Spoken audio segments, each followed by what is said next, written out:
కోల్కతాలోని RG Kar medical college హాస్పిటల్లో జరిగిన హత్య గురించి తెలియని వారు ఉండరు. ఈ కేసులో రేప్కి గురయ్యి మరణించిన పీజీ ట్రైనీ డాక్టర్తో పనిచేసిన కొందరు స్నేహితులు ఇప్పుడు కేసుకి సంబంధించి కొన్ని కీలక వివరాలను బయటపెట్టారు. ఈ కేసు మామూలు రేప్ హత్య కేసు కాదు అని, కేవలం బాధితురాలి మాత్రమే లక్ష్యంగా పెట్టి హత్య జరిపారేమో అనే కొత్త కోణాన్ని కూడా వాళ్ళు వెలుగులోకి తెచ్చారు. బాధితురాలికి పని ఒత్తిడి చాలా ఉండేదని, రోజుకు 36 గంటల పాటు పనిచేయాల్సి వచ్చేది అని ఆమె డైరీలో ఉంది.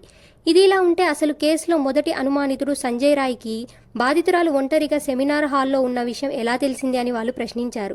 దీని వెనుక పెద్ద కుట్రలో ఉండి ఉండొచ్చని, అందుకే ఆమెను ప్రత్యేకంగా లక్ష్యంగా పెట్టారు అని కొందరి అనుమానం.